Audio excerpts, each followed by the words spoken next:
a supernova is not just a big explosion in space. It is a specific, short-lived phase in which a star releases an enormous amount of energy and light in a violent final event.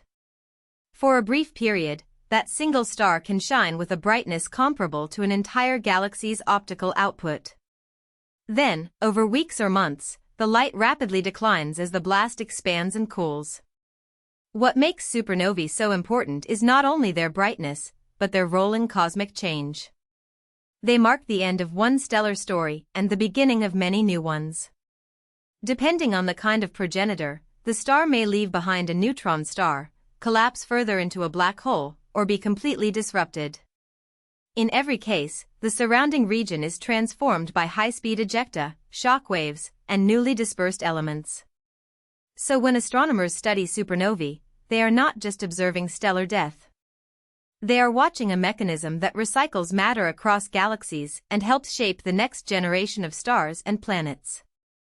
Most supernovae can be understood through two fundamental pathways. The first is thermonuclear disruption of a white dwarf.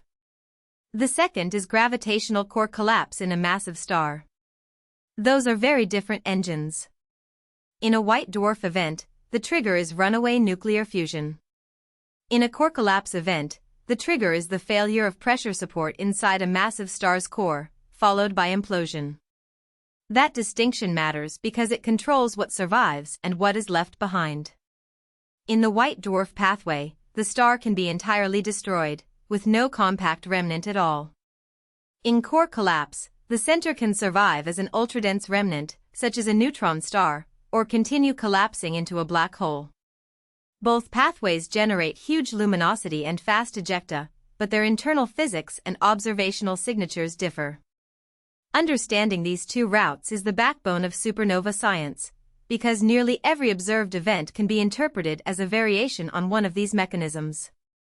Let's follow the white dwarf route first. A white dwarf is the compact remnant of a sun-like star, supported not by ordinary thermal pressure but by electron degeneracy pressure. In a stable state, it can sit for extremely long times without exploding. The danger appears when it gains additional mass or is otherwise pushed into unstable thermonuclear conditions. In many systems, this happens in a binary relationship where matter from a companion star flows onto the white dwarf through accretion.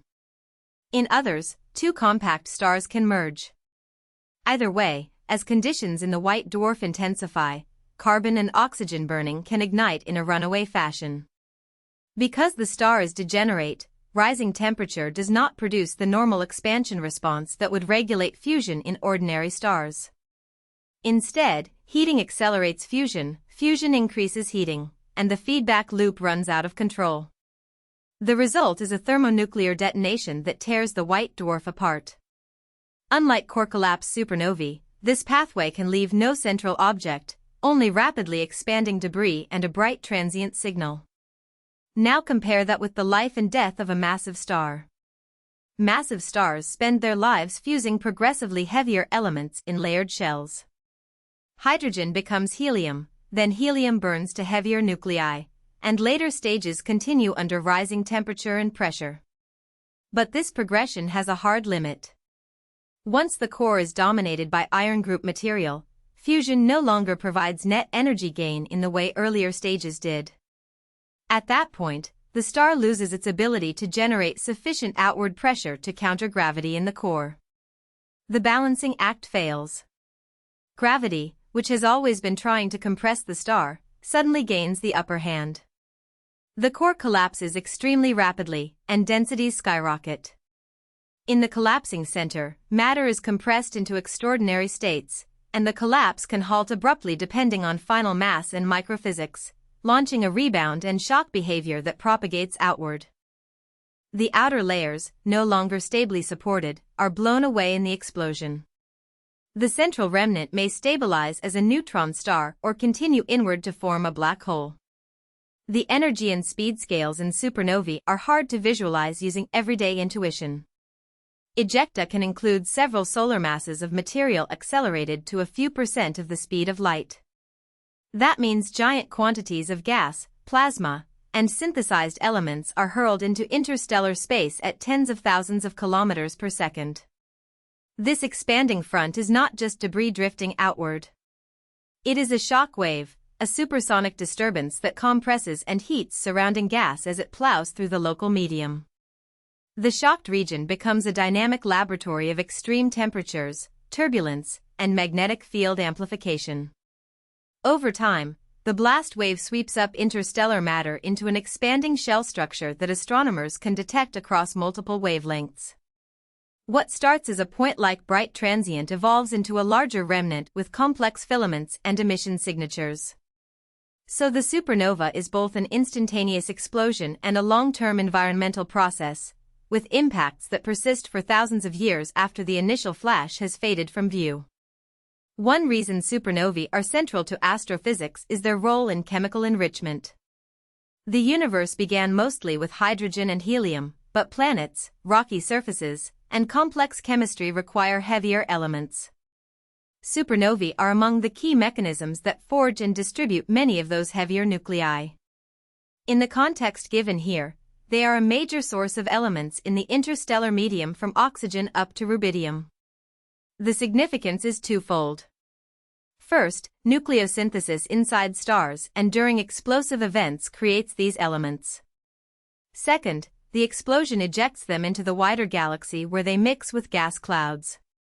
That enriched gas later participates in forming new stars, planetary systems, and eventually the raw materials for geochemistry and potentially biology.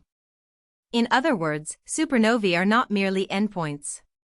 They are transfer stations in the cosmic matter cycle, moving processed material from one stellar generation to the next. When we say we are made of star-forged matter, supernova-driven dispersal is a major part of how that material reached environments like our own. Supernovae also influence where and when new stars are born. As the blast wave expands, it compresses nearby interstellar clouds. Under the right conditions, that compression can push regions of gas past the threshold where self-gravity takes over, helping initiate star formation. This does not mean every supernova automatically creates stars nearby. The outcome depends on environment, density, timing, and existing cloud structure. But the principle is powerful. A stellar death event can trigger the birth of new stellar systems. This is part of a feedback loop in galactic ecology. Massive stars form, evolve, and explode. Their explosions inject energy, momentum, and metals into the interstellar medium. That feedback can both disrupt and stimulate future star formation depending on scale and conditions. Over millions of years, these cycles help shape galactic structure and regulate how efficiently gas turns into stars. So supernovae are not just local catastrophes. They are active participants in galaxy-scale evolution, linking stellar life cycles to long-term patterns of cosmic architecture. If supernovae are so dramatic, why do we not witness them often in our own sky? The expected rate in our galaxy is on the order of one every few decades, roughly once per 61 years on average in the provided context. Yet dust obscuration, sky coverage limits in historical eras, and plain observational chance mean many events can go unnoticed from Earth. Historically, the last supernova clearly observed in the Milky Way was Kepler's supernova in 1604. That gap does not imply inactivity, only detection limitations. A famous modern event, SN 1987A, occurred not in the Milky Way itself but in the Large Magellanic Cloud, a nearby satellite galaxy. It became one of the most studied supernovae in modern astronomy because instruments were ready to capture detailed data. Beyond our local neighborhood, astronomers now detect thousands of supernovae in distant galaxies each year through systematic surveys. This broader census helps us build statistical understanding of rates, progenitor populations, and explosion diversity across different galactic environments. The light curve of a supernova, the way its brightness rises and fades over time, carries clues about what exploded and how. At peak, some events reach extraordinary luminosity, then decline as radioactive products decay and as the ejecta expand and cool. Expansion spreads the energy over larger volumes, reducing temperature and changing emission characteristics.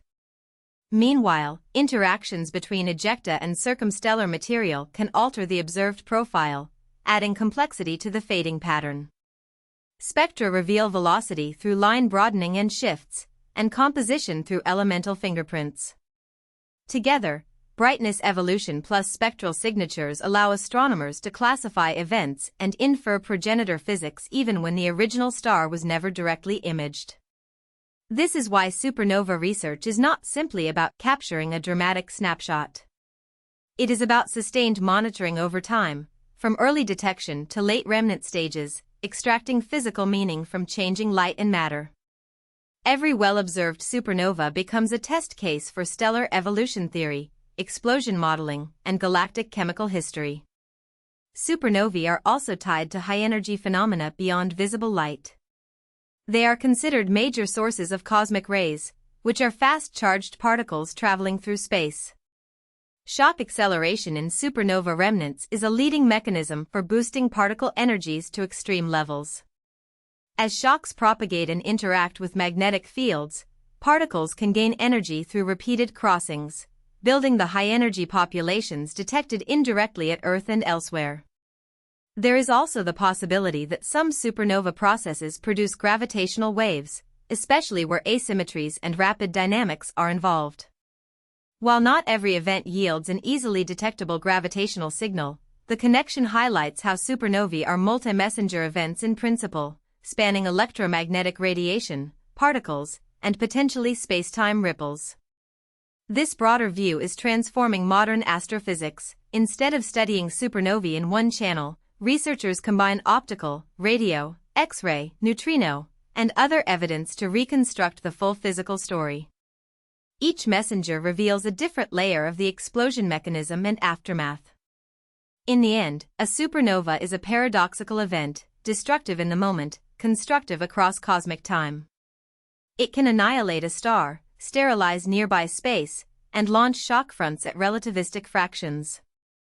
Yet that same event enriches galaxies with heavy elements, energizes interstellar matter, influences star formation pathways, and leaves remnants that continue to evolve for ages.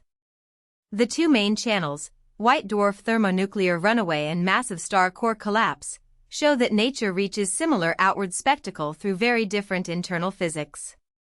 One pathway completely disrupts the progenitor, the other can leave a compact relic of extreme density.